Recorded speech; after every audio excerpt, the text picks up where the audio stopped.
Hello friend, good morning. मैं धर्मेंद्र और आप देख रहे हैं मेरा यूट्यूब चैनल केमिस्ट्री वाला दृष्टि। फ्रेंड्स, आज हम आप लोगों को काफ़ी ज़्यादा इम्पॉर्टेंट चीज़ सॉल्यूशन चैप्टर का डिस्कस करने जा रहा हूँ। लेकिन उस चैप्टर को डिस्कस करने से पहले हम आप लोगों को एक बहुत ही ज़रूरी बात बताना चाहता हूँ। देखिए, अभी हमारी सरकार ने लॉकडाउन का जो अवधि था, जो समय था, वो 14 अप्रैल से बढ़ा करके 3 मई तक के लिए कर दिया है। तो हम लोगों को भी फ़र्ज़ बनता है कि इसको हम लोग सही ढंग से पालन करें। ये इस तरह का जो समस्या है ना, हम अपनी पूरी ज़िंदगी में अभी तक ये पहली बार देख रहे हैं कि इस तरह की समस्या आ रही है। कभी इस तरह का बहुत सारे रोग, बहुत सारी तरह का बीमारियां है ना आया, लेकिन इस तरह का बीमारी हम पहली बार देख रहे हैं। और सरकार हम लोगों के लिए सजग है। वो हम लोगों को बोलती है कि आप घर में ही रहें, जितना घर में रहेंगे उतना आप सेफ रहेंगे। तो क्यों ना हम लोग घर में रहें। घर में रहने में क्या प्रॉब्लम है। बिना ज़रूरी काम का हम लोग बाहर नहीं जाएं। बाहर जाने से लॉस आपको होगा, लॉस हमको होगा। इसलिए मेरा रिक्वेस्ट है कि आप लोग ज़्यादा से ज़्यादा टाइम जो आप लोगों को लिए जो हम कंटेंट भेज रहे हैं वीडियो बना करके, है ना, इसको देखिए। और मैं आपको प्रॉमिस करता हूँ कि ये जो हम आपको वीडियो बना रहे हैं ये सबसे एकदम बेहतर वीडियो होगा। आप पहले पूरा कंटेंट तो देखें। कुछ स्टूडेंट लोग क्या करते हैं, इसको पढ़ते हैं, लेकिन कुछ लोग क्या करते हैं, शुरू में 10 मिनट देखें, 5 मिनट देखें, उसके बाद इसको रख देते हैं। जब तक आप इस वीडियो को पूरा कंप्लीट नहीं देखेंगे तब तक आपको पूरा कॉन्सेप्ट नहीं समझ में आएगा। और जब तक पूरा कॉन्सेप्ट नहीं समझ में आएगा तब तक ये वीडियो इंटरेस्टिंग आपको नहीं लगेगा। और जब इंटरेस्टिंग लगेगा तब आप इस वीडियो को 2 बार आप देखेंगे। और 2 बार देखने के बाद आपके पास बुक्स हैं, है ना, उस बुक्स से जो पढ़ाई कीजिए, स्टडी कीजिए। अरे हम लोग क्या है, टीचर लोग क्या होता है, टीचर लोग तो एक रेफरेंस होता है कि जहाँ चीज़ें कोई नहीं समझ में आ रही है तो वहाँ पे टीचर लोग समझा देते हैं। तो एक तरह से हम लोग यहाँ पे सिर्फ रेफरेंस का काम कर रहे हैं। ऐसे तो आप लोग स्टडी बुक से भी कर सकते हैं। इसलिए बोलते हैं कि आप वीडियो को देखिए, टाइम भी आपको पार हो जाएगा, है ना। जो टाइम नहीं बीत रहा है वो टाइम भी बीत जाएगा आपको अच्छे ढंग से, और आप लोगों को कॉन्सेप्ट भी मिल जाएगा। बाहर जो बैठ करके किसी के साथ गप्पे लड़ाते हैं, इधर उधर घूम करके जो टाइम पास कर देते हैं, उससे आप लोगों को सिर्फ और सिर्फ लॉस है ना। आप अपना फ्यूचर भी लॉस कर रहे हैं और अपना लाइफ के साथ भी खिलवाड़ कर रहे हैं। क्योंकि सरकार जब कह रही है एकदम इसको अच्छे ढंग से पालन कीजिए, तभी जो है ना हम सेफ रह पाएंगे, है ना। और हम तो आपको बताना चाहते हैं कि बिना काम का बाहर क्यों जाना चाहते हैं, बिना वजह का बाहर क्यों जाना चाहते हैं आप लोग। बिना वजह क्या आप बाहर नहीं जाइए। जब तक कोई ज़रूरी काम नहीं पड़ता है तब तक हम लोग, है ना, बाहर घर से बाहर नहीं निकलें। क्या ज़रूरत है बिना वजह के बाहर जाने की, क्या ज़रूरत है बिना वजह के बाहर जाने की। बाहर का जो हवा है ना वो काफ़ी ख़राब चल रहा है। बाहर की जो हवा है ना वो कातिल हो चुके हैं। और हम लोग को ज़रूरत क्या है कातिल को गले लगाने की। इसलिए आप इस चीज़ को समझिए। और इस चीज़ को समझते हुए हम अपने आगे की चीज़ों को कंटिन्यू करते हैं। आप लोगों को इस सॉल्यूशन चैप्टर का, बिलियन चैप्टर का सबसे इंपॉर्टेंट चीज़ आज हम डिस्कस करने जा रहे हैं दोस्तों, जिसका नाम है, देखिए, पराशरण।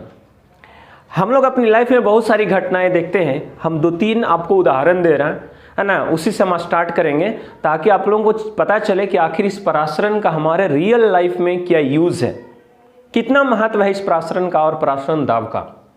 तो आपको पहली घटना बता रहे हैं। देखिए, जब हम लोग कहीं से फूल लाते हैं और फूल जब मुरझा जाता है तो हम फूल पर पानी मारते हैं या फूल को पानी में डुबा के रख देते हैं, जिससे फूल जो है ना वो ताज़ा हो जाता है।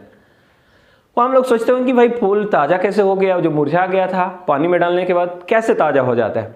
दूसरी घटना, जब हम लोग घर में देखते होंगे कि मम्मी लोग जब अचार बनाती हैं, है ना, तो अचार आम को काट करके उसमें हम लोग क्या करते हैं, उसमें नमक लगा दिया जाता है। तो नमक लगाने से क्या होता है ना, वो सूख जाता है। आम का जो अचार होता है वो थोड़ा सा सूख जाता है, संकुचित हो जाता है, कोलैप्स कर जाता है। फिर हम लोग देखते हैं क्या कि कहीं से अगर चिकन मटन अगर लाते हैं तो उसमें क्या करते हैं, नमक लगा कर छोड़ देते हैं। थोड़ा देर, अगर मान लीजिए ज़्यादा देर तक रखना है, 5 मिनट 10 मिनट के लिए रखना है, तो लाओ भाव नमक और हल्दी लगा के इसमें छोड़ देते हैं। तो नमक लगाने से क्या होता है, उसमें उसके साथ नमक मिक्स करने से क्या होता है ना कहीं ना कहीं कुछ ना कुछ तो उसमें सेफ्टी होगा, जिसकी वजह से ही हम लोग नमक लगाते हैं। ऐसे नमक लगाने की क्या जरूरत थी उस मीट में, मटन में। या फल अगर हम लोग लाएं तो फल में आप ना मीठा चीज़ कुछ लगा दीजिए और वो ना सेफ रहेगा। तो कहीं ना कहीं इतनी सारी जो एग्जाम्पल्स दे रहे हैं, आप भी सोच रहे हो कि आखिर इसकी क्या वजह है। और इसकी वजह जानने के साथ साथ हम इस चैप्टर में एक और चीज़ जानेंगे कि जब हम लोग कहीं से अशुद्ध पानी लाते हैं, या मान लीजिए चापाकल का पानी है, कुआं का पानी है, या कहीं नल से ही पानी आ रहा है और वो अशुद्ध है, तब उसको प्यूरिफाइड करने के लिए हम लोग अपनी घरों में लगाते हैं एक्वागार्ड। और एक्वागार्ड क्या करता है, उस पानी को छान करके हम लोग को शुद्ध पानी देते हैं। तो ये प्रोसेस आखिर कैसे होता है, कैसे एक्वागार्ड के अंदर जो अशुद्ध पानी वो शुद्ध पानी में परिवर्तित हो जाता है। जरूर उसके अंदर कोई ना कोई छन्ना पात्र काम करता होगा। तो इसी सारी चीज़ों को आज हम डिस्कस करेंगे। लेकिन हम आपको बता दें, एकदम बिल्कुल ध्यान से इस वीडियो को देखेंगे, एकदम लास्ट तक देखेंगे। जब तक वीडियो लास्ट तक नहीं देखेंगे तब तक आपको इस प्राशरण का जो कॉन्सेप्ट है समझ में नहीं आएगा। और अगर प्राशरण का कॉन्सेप्ट नहीं समझ में आया तो इस चैप्टर का समझिए कि आप कुछ भी नहीं पढ़े हैं। क्योंकि मूल लता तो आप 11th में भी पढ़े थे, है ना, 10th में भी पढ़े थे, उससे काम नहीं चलने वाले हैं। इस चैप्टर का सबसे इंपॉर्टेंट टॉपिक है पराशरण। तो चलिए डिस्कस करते हैं पराशरण। पराशरण होता क्या है ना, उसको इंग्लिश में हम लोग बोलते हैं ऑस्मोसिस। तो यहाँ पे देखिए एक फिगर हमने बनाया है। फिगर में आपको दिखाया गया है कि एक बर्तन है, बर्तन के बीच में देखिए कि यहाँ पे हमने पार्टीशन कर दिया है, बीच से घेर दिया है। और ये जो घेरा देख रहे हैं ना, इसमें डॉट डॉट करके ऐसे दिखाया गया। तो डॉट डॉट करके क्या दिखाया गया है, ये डॉट डॉट जो दिखाया गया इसमें महीन महीन छिद्र हैं, काफ़ी माइक्रोस्कोपिक होल्स हैं, काफ़ी महीन छिद्र जो हम लोग को पता नहीं चलता है। जैसे हम लोग के शरीर में भी देखते हैं पसीना, हम लोग के शरीर में जो स्किन है ना उसमें भी काफ़ी महीन महीन छिद्र है, लेकिन पता नहीं चलता है। लेकिन जब गर्मी लगती है तो शरीर के अंदर से पसीना बाहर निकलता है। इसका मतलब है कि हमारे स्किन के अंदर काफ़ी स्मॉल रंध्र है ना, होल्स हैं। तो यहाँ भी वही चीज़ है, इस जो बीच से पार्टीशन जो किया हुआ है, ये जो छन्ना पत्र जो लगा हुआ है, इसको हम लोग बोलते हैं हिंदी में अर्ध परागम्य झिल्ली। अर्ध परागम्य झिल्ली, और इंग्लिश में इसको बोलते हैं semi permeable membrane. Semi permeable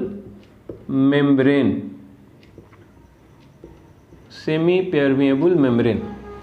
देखिए ये मुख्य रूप से जानवरों के स्किन का बना होता है, जानवर की चमड़ी का। शुअर का जो ग्लैडर होता है ना, उसका बना होता है। या आजकल जो हम लोग आर्टिफिशियल तरीके से जिसको तैयार करते हैं, ये बना होता है अभी आर्टिफिशियली रूप से। एक तो हो गया कि भाई प्राकृतिक जो है जानवर का चमड़ी हो गया, लेकिन अगर कृत्रिम तरीके से इसको बनाया जाए तो वो बनता है सेलुलोज एसीटेट से। नाम याद रखेंगे, सेलुलोज एसीटेट। ये सेलुलोज एसीटेट का बना होता है, इसमें काफ़ी महीन छिद्र होते हैं। तो चलिए यहाँ पे आप देख रहे हैं कि सामने में आपको दो फिगर दिखाया गया है। एक तरफ हमने दिखाया है तनु विलयन डाइल्यूट सॉल्यूशन, दूसरी तरफ दिखाया है सांद्र विलयन कॉन्क सॉल्यूशन। तो आपको बता दें, तनु विलयन आप समझ रहे होंगे, तनु विलयन का मतलब है इसमें विलेय पदार्थ की मात्रा कम है, मतलब ये पतला है। और सांद्र विलयन का मतलब समझ रहे होंगे, ये गाढ़ा विलयन है, इसका मतलब इसमें विलेय ज़्यादा मात्रा में मिलाया गया है और विलेय की ज़्यादा मात्रा मिला करके इसको गाढ़ा बना दिया गया है। सिंपल भाषा में हम लोग बोलें तो ये है गाढ़ा और ये है पतला। पतला मतलब इसमें है ना विलायक की मात्रा, पानी की मात्रा ज़्यादा है। अब आपको याद होगा जिस समय हमने वेपर प्रेशर पढ़ाया था, आप लोगों को वाष्प दाब पढ़ाया था, उस समय आपको बताए थे कि जितने भी तरह की दुनिया में हम लोग द्रव देखते हैं, इस नेचर में जितने भी तरह के लिक्विड हम लोग देखते हैं, द्रव देखते हैं, उन सारे द्रव का अपना एक वाष्प दाब होता है, वेपर प्रेशर होता है। तो समझिए, और ये भी हमने आपको राउल्ट के नियम में बताया था। राउल्ट ने कहा था कि जितना ज़्यादा विलेय पदार्थ किसी विलयन में, किसी द्रव में आप मिलाते जाएंगे, उतना ज़्यादा उसका वाष्प दाब घटते चला जाता है। जितना ज़्यादा उसको गाढ़ा करेंगे ना, उसका वेपर प्रेशर उतना कम होता जाएगा। इसी को याद होगा, हमने बोला था वाष्प दाब का अवनमन। मतलब अगर 1 लीटर पानी में 100 ग्राम आप चीनी घोले हैं तो उसका वाष्प दाब थोड़ा कम होगा। 100 ग्राम की जगह आप 200 ग्राम चीनी घोल दिए तो उसका वाष्प दाब थोड़ा और कम हो जाएगा, वेपर प्रेशर डाउन होते चला जाएगा। मेरे कहने का मतलब है कि अगर विलयन को आप गाढ़ा बनाते जाएंगे तो उसका वेपर प्रेशर घटता चला जाएगा। चलिए यहाँ पे कॉन्सेप्ट को लागू करते हैं। यह है तनु विलयन, मतलब इसमें विलेय की मात्रा कम है। विलेय की मात्रा कम है तो वेपर प्रेशर ज़्यादा होगा। समझिएगा, यही मेन पॉइंट है। इसका वेपर प्रेशर ज़्यादा होगा और ये गाढ़ा है तो इसका वेपर प्रेशर कम होगा। अब खुद समझिए, वेपर प्रेशर ज़्यादा, इसका वेपर प्रेशर कम। बताइए क्या दोनों का वेपर प्रेशर बराबर है? नहीं है। तो जब वेपर प्रेशर दोनों का बराबर नहीं है, और हमने अभी आप लोगों को बताया कि इसमें महीन महीन छिद्र है, और इतना महीन महीन छिद्र है कि इसमें सिर्फ विलायक के कण, पानी का कण आर पार हो सकता है, लेकिन नमक और चीनी जैसे विलेय पदार्थ का कण इसमें आर पार नहीं हो सकते हैं। इतना ज़्यादा महीन छिद्र इसमें बना हुआ रहता है। तो मेरे कहने का मतलब बताइए, जब इधर का वेपर प्रेशर ज़्यादा, इधर का वाष्प दाब ज़्यादा, क्योंकि विलयन तनु है, पतला है, विलेय कम मात्रा में मिलाया गया है, तो जब इधर का वाष्प दाब ज़्यादा है, इधर का वाष्प दाब कम है। समझ में आ रहा है बात?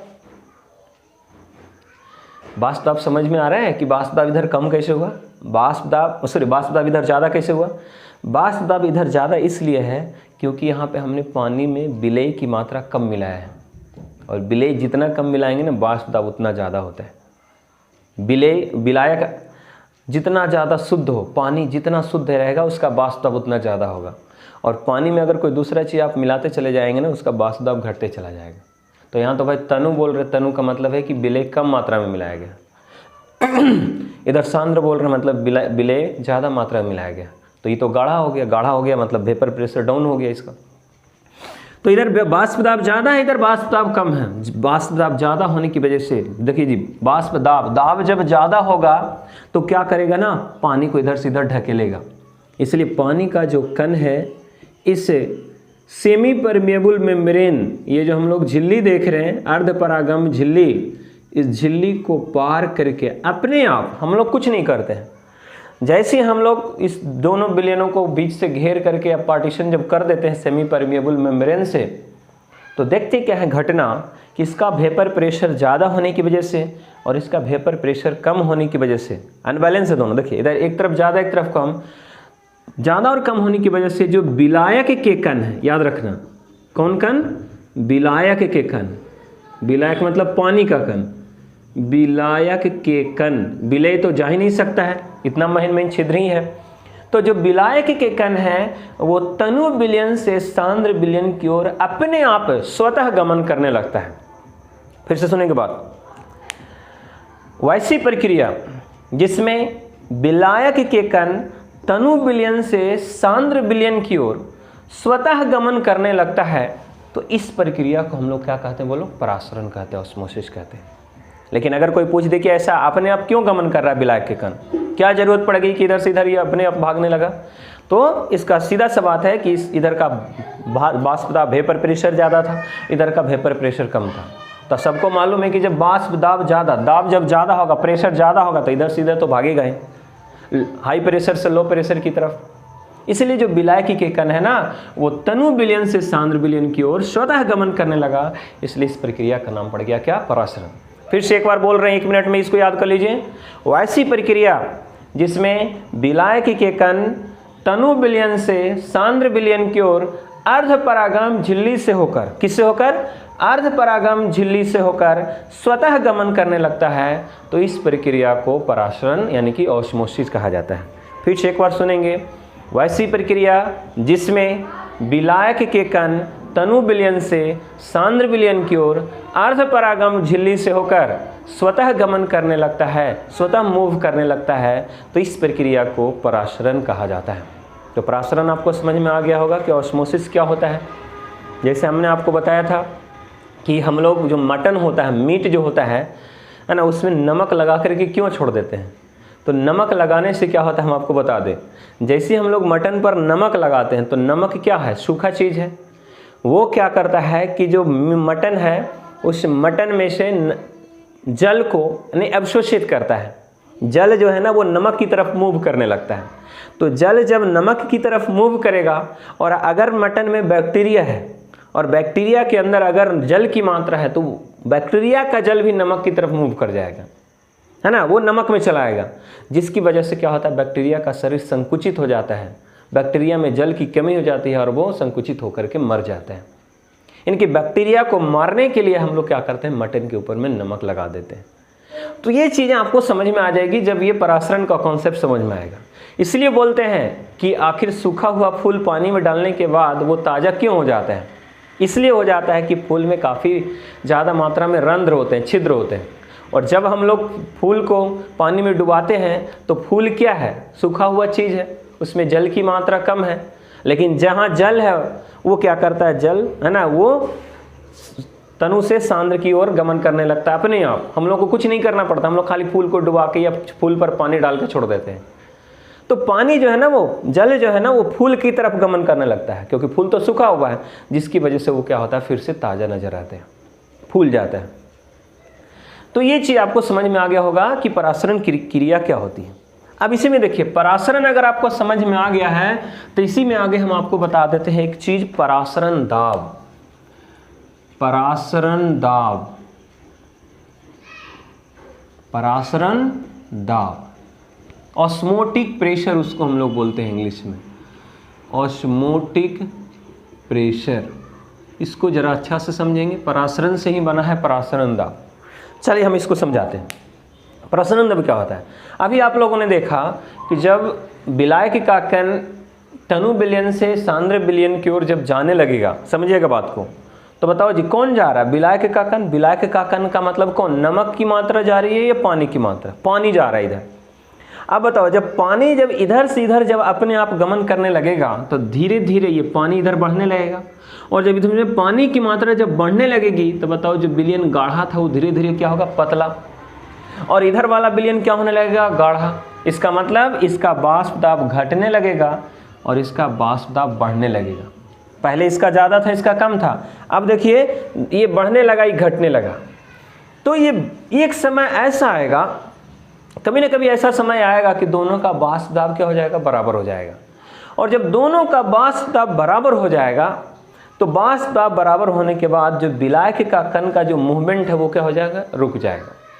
तो आप खुद समझिए कि हम क्या करते हैं, यहाँ पर एक पिस्टन लगा देते हैं या यहाँ पे एक अवरोधक लगा देते हैं, है ना, जिससे हम लोग को पता चले कि वाष्प दाब इसका बढ़ रहा है कि नहीं बढ़ रहा है, वाष्प दाब बढ़ रहा है कि नहीं बढ़ रहा है। तो हमने ऊपर से इस पर एक ढक्कन लगा दिया, एकदम स्मूथ ढक्कन, जो हल्का सा भी पुश करें तो ये ऊपर नीचे फिसल सकता है, ये पिस्टन इसको हम लोग बोल रहे हैं। अब देखिए क्या हुआ, जैसे ही परासरण की क्रिया स्टार्ट हुई तो इसका वाष्प दाब घटने लगा और इसका वाष्प दाब बढ़ने लगा। अब बताइए जी, जब वाष्प दाब बढ़ेगा तो ये पिस्टन को ऊपर की ओर ढकेलेगा, है ना, ऊपर की ओर प्रेशर लगाएगा, क्योंकि इसका वाष्प दाब बढ़ रहा है, इसका वाष्प दाब घट रहा है। विलायक का कण जैसे इसी इधर जाएगा ये विलयन पतला होता जाएगा, पतला होने की वजह से इसका वाष्प दाब बढ़ने लगेगा। लेकिन हम चाहते नहीं इसका वाष्प दाब बढ़ने नहीं दें, पिस्टन जो खिसक रहा है उसको खिसकने नहीं दें, हम उस पिस्टन को वहीं पर रोक के रखें।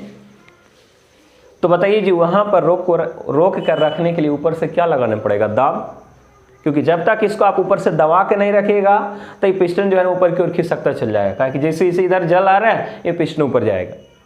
लेकिन क्या बोले, ऊपर इसको जाने नहीं देना है, उसको हमको रोक कर रखना है, और उसको रोक कर रखने के लिए हमको ऊपर से क्या लगाना पड़ेगा, दाब, जिसको हम यहाँ नाम देते हैं बाह्य दाब, एक्सटर्नल प्रेशर, बाह्य दाब।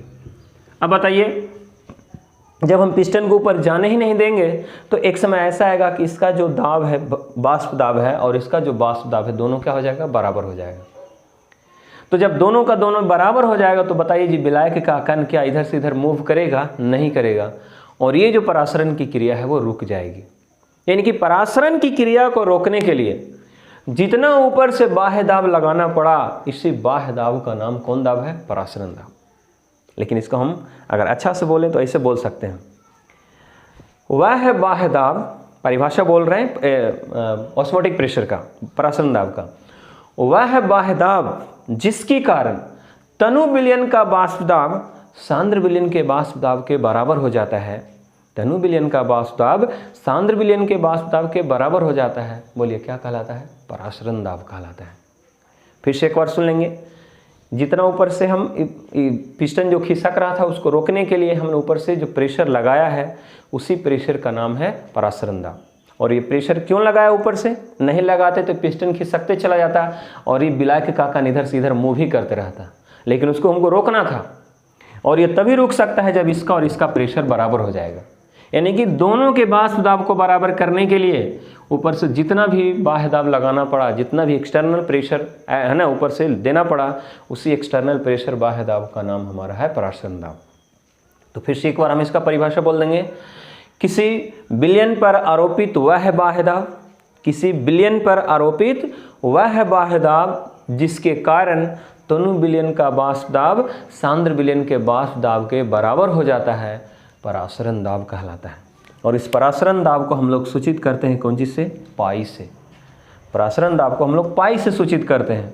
ऐसे तो प्रेशर को हम लोग पी से करते हैं, लेकिन यहाँ प्रेशर नहीं है, स्पेशल टाइप का ही प्रेशर है, स्पेशल टाइप का यहाँ पे दाब दिया जा रहा है, इसलिए हम लोग इसको सूचित करेंगे कौन चीज़ से? पाई से। अब यहाँ पे पाई से रिलेटेड वान टॉप ने, है ना, दो तीन तरह का नियम दिए, जैसे न्यूटन ने नियम दिया था उसी तरह से। तो वान टॉप ने पहला चीज़ क्या बताया, देखिएगा, पहला चीज़ उन्होंने बताया कि किसी बिलियन का जो परासरण दाब होता है, किसी बिलियन का जो परासरण दाब होता है ना, वो बिलियन के सांद्रण का सीधा समानुपाती होता है, यानी कि पाई जो होता है वो समानुपाती होता है सी का। फिर से एक बार सुन लीजिए, वन टॉप के नियम के अनुसार किसी बिलियन का परासरण दाब, किसी बिलियन का परासरण दाब उस बिलियन के सांद्रण का सीधा समानुपाती होता है। अब ये बात हम कैसे बोलेंगे, यहाँ से देख लीजिए। देखिए, बिलियन जितना सांद्र होगा, सांद्र कहने का मतलब बिलियन का सांद्रण जितना ज़्यादा होगा, इस बिलियन की बात कर रहे हैं, बिलियन उतना ज़्यादा गाढ़ा होगा, और बिलियन जितना ज़्यादा गाढ़ा होगा उसका वेपर प्रेशर उतना कम होगा, और जितना इसका वेपर प्रेशर कम होगा विलायक का कण उतना तेज़ी से इधर आएगा, है ना। वेपर प्रेशर इधर ज़्यादा इधर कम, तो तेज़ी से आएगा, और जितना तेज़ी से विलायक का कण आएगा उतना तेज़ी से पिस्टन ऊपर की ओर खिसकने लगेगा, और जितना तेज़ी से पिस्टन ऊपर की ओर खिसकने लगेगा उसको दबाने के लिए ऊपर से दाब ज़्यादा लगाना पड़ेगा। तो देखिए, दाब बढ़ गया कि नहीं, हमने बढ़ाया सांद्रण, बढ़ाना पड़ गया दाब। यानी कि किसी बिलियन का जो परासरण दाब होता है उसके सांद्रण का सीधा क्या होता है? समानुपाती। Equation first. फिर कहा कि अगर आप सांद्रण नहीं बढ़ाना चाहते हैं, इसका सांद्रण नहीं बढ़ाना चाहते हैं, तब टेम्परेचर बढ़ा करके भी परासरण बढ़ा सकते हैं। जैसे इस बिलियन को हमने गर्म करना शुरू किया, ये इधर से इसको हीट करना शुरू किए। अब बताइए जी, जब किसी बिलियन को गर्म करते हैं तो बाष्पीकरण की क्रिया होती है कि नहीं? तो अगर आप सांद्रण ना बढ़ा करके गर्म कर दीजिए, जब गर्म करेंगे ना तो इसका वेपर प्रेशर बढ़ेगा, वाष्प दाब बढ़ेगा, और जब वाष्प दाब बढ़ेगा तो पिस्टन के ऊपर की ओर खिसकने लगेगा, और जब पिस्टन ऊपर की ओर खिसकने लगेगा तो उसको रोकने के लिए प्रेशर ज़्यादा लगाना पड़ेगा। यानी कि जो परासरण दाब है वो सांद्रण का तो समानुपाती होबे करता है, यानी परासरण दाब जो है ना वो ताप का भी समानुपाती होता है, टेम्परेचर का भी समानुपाती होता है। इसको मान लेते हैं इक्वेशन सेकेंड। यहाँ पे देख लीजिए, ये फर्स्ट ये सेकंड, दोनों को अगर हम एक साथ मिला दें तो पाई समानुपाती हो जाएगा सी टी। पाई समानुपाती सी टी, या समानुपाती को अगर हम बराबर में बदलते हैं तो हमारा हो जाता है pi equal to C R T. Pi बराबर क्या हो गया?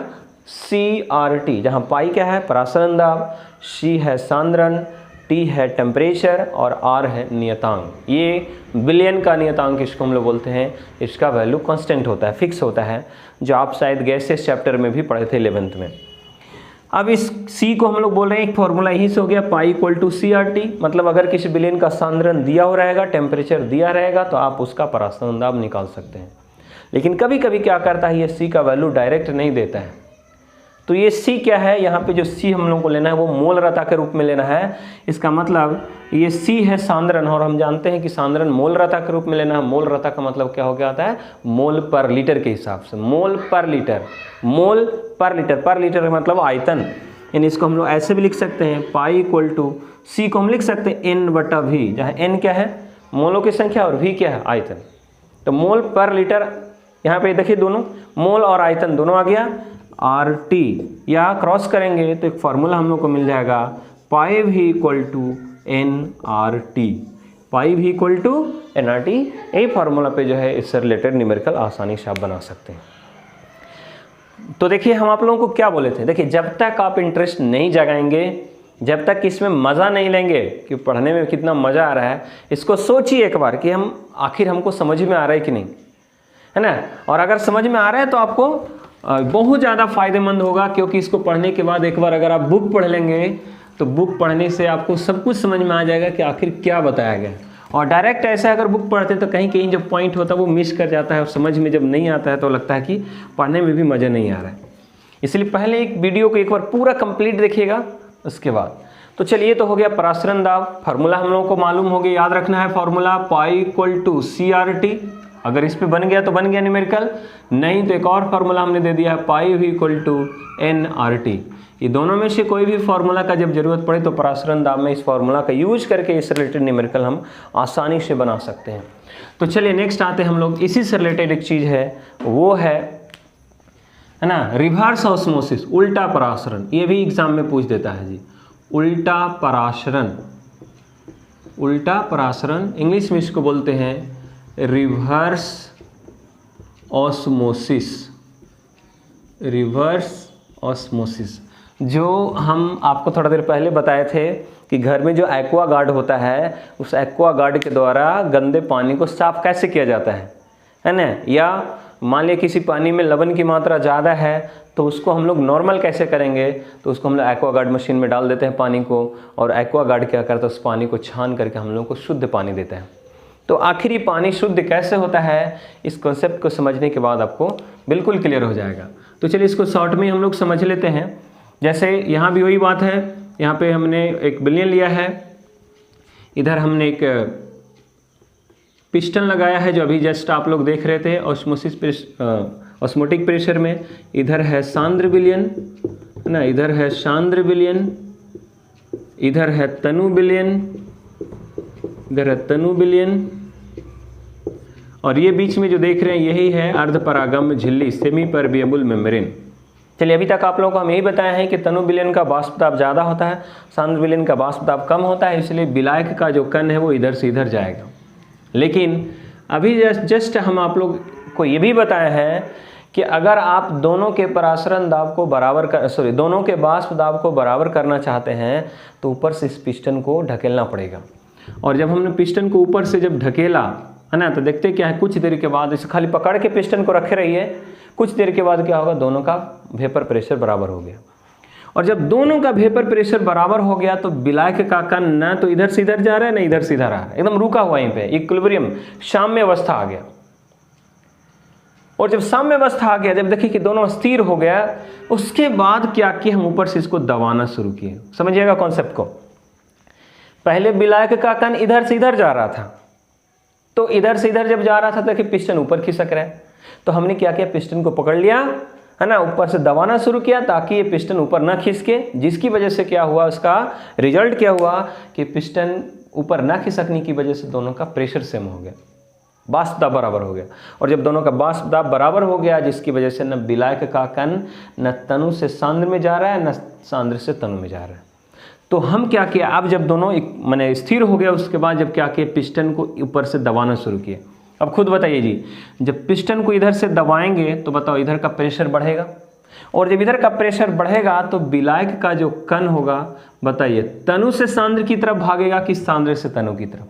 सबको पता है कि इधर से इधर अब भागेगा, क्या है कि ऊपर से इसको दबा रहे हैं, प्रेशर इधर ज़्यादा लगेगा तो इधर से इधर भागना शुरू करेगा। तो जो विलायक का कण है ना, वो सांद्र विलयन से तनु विलयन की ओर गमन करना शुरू कर देता है। लेकिन ये अपने आप नहीं करता है, पहले अपने आप हो रहा था, स्वतः हो रहा था शुरू में, याद कीजिए। लेकिन यहाँ जब जितना ज़्यादा दबाएंगे उतना ज़्यादा इधर तेज़ी से भागेगा। इसका मतलब उल्टा परासरण का परिभाषा क्या होगा, उल्टा परासरण का परिभाषा होता है वैसी प्रक्रिया जिसमें विलायकी के कण सांद्र विलयन से तनु विलयन की ओर, देख लीजिए उल्टा, सांद्र विलयन से तनु विलयन की ओर गमन करने लगे। यहाँ पे हम लोग स्वतः नहीं बोलेंगे, सिर्फ बोलेंगे गमन करने लगता है। वैसी प्रक्रिया जिसमें विलायक के कण सांद्र विलयन से तनु विलयन की ओर अर्धपरागम झिल्ली से होकर गमन करने लगता है, तो इस प्रक्रिया को उल्टा परासरण कहते हैं, रिवर्स ऑस्मोसिस के नाम से जानते हैं हम लोग। और यही चीज़ होता है एक्वागार्ड मशीन में। देखिए एक्वागार्ड मशीन में इस तरह से एक सिलेंडर होता है, और उस सिलेंडर में जब पानी जाता है ना, तो ऊपर से ये जैसे हम लोग स्विच ऑन करते हैं ना, ये धीरे धीरे धीरे धीरे नीचे आता है, और इसी में हम लोग जो है ना अशुद्ध पानी को डालते हैं, जिसकी वजह से क्या होता है, जैसे ऊपर से ये पिस्टन नीचे की ओर खिसकता है, प्रेशर जब लगता है तो इधर से जो पानी का जो कण है नहीं, छन्ना पत्र से होकर के इधर चला आता है।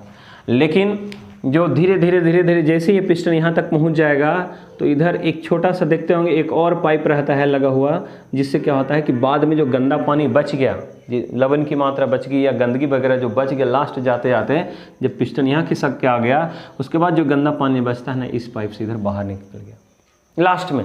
ये ऐसे इसका वाल्व बंद रहता है, नहीं तो पता चलेगा इधर से पानी गिर जाएगा। तो ये होता है क्या कि साफ़ पानी तो इधर चला गया और जो गंदा पानी वो इधर निकल जाता है, इसलिए इसमें एक्वागार्ड में थोड़ा सा पानी का भी बर्बादी ज़्यादा होता है।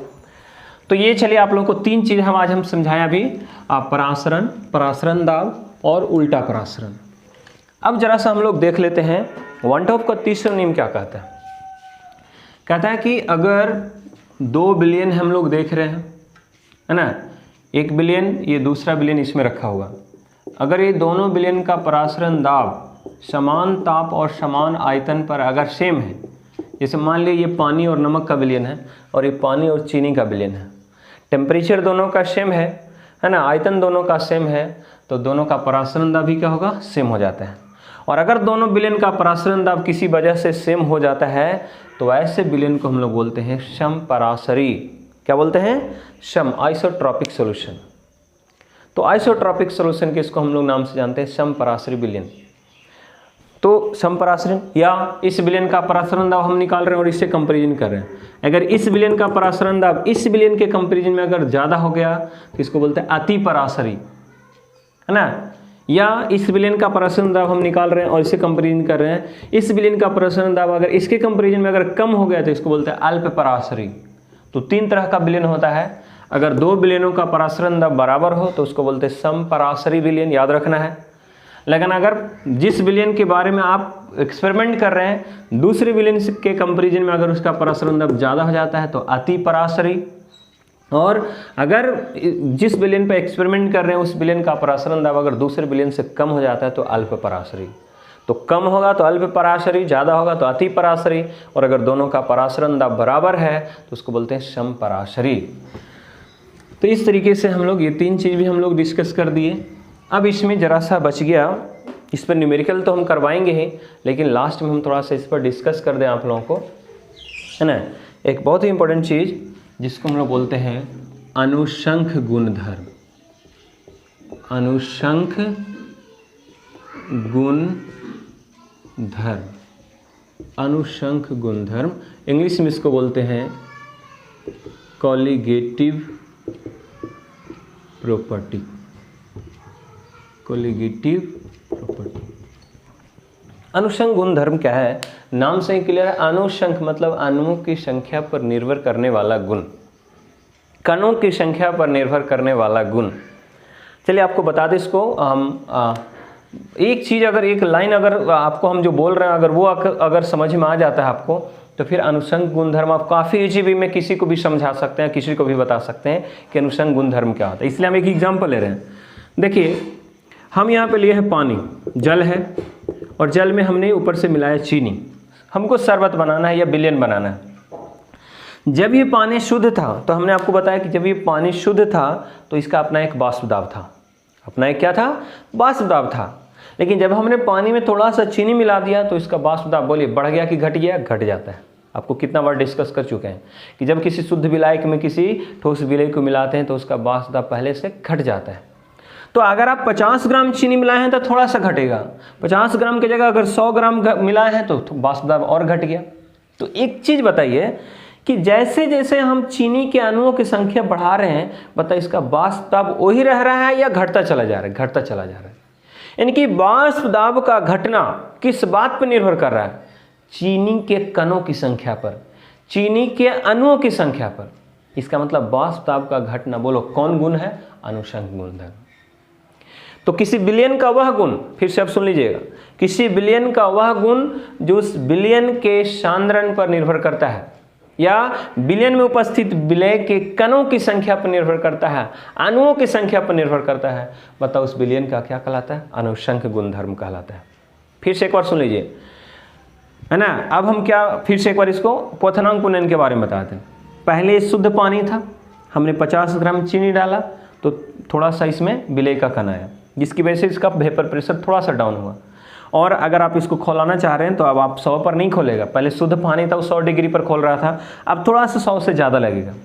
लेकिन अगर 50 ग्राम चीनी की जगह अगर 250 ग्राम चीनी इस बिलियन में आप इस पानी में अगर डाल देते हैं तो इसका वेपर प्रेशर बहुत डाउन हो गया है। और अब उसको खौलाने के लिए जो 100 डिग्री से थोड़ा सा जो ज़्यादा ले रहे थे, अब थोड़ा सा भी कम नहीं चलेगा, अब कम से कम 101 डिग्री 102 डिग्री टेम्परेचर आपको बढ़ाना पड़ेगा।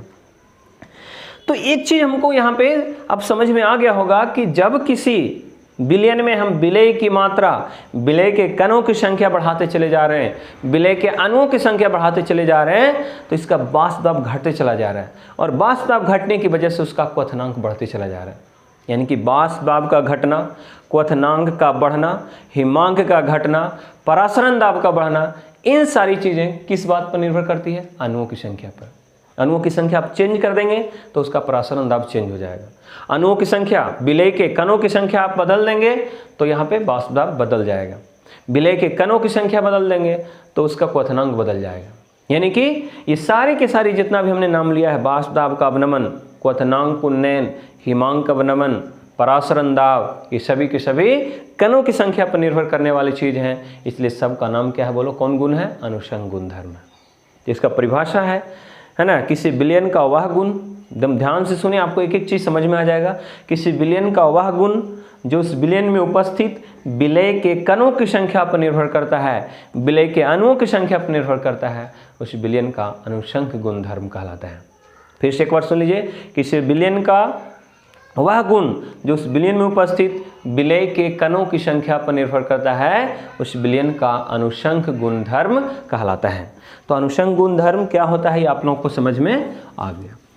चलिए, तो इसमें 4 चीज़ है, याद रखिएगा, ऑब्जेक्टिव में पूछ देता है। अनुषंग गुण है ना, अनुषंग गुणधर्म कौन कौन है? तो एक तो हम लोग देख लिए वाष्प दाब का अवनमन, वाष्प दाब का अवनमन ये अनुषंग गुणधर्म है। ये भी जो है ना कणों की संख्या पर निर्भर करता है। दूसरा है क्वथनांक उन्नयन, क्वथनांक उन्नयन।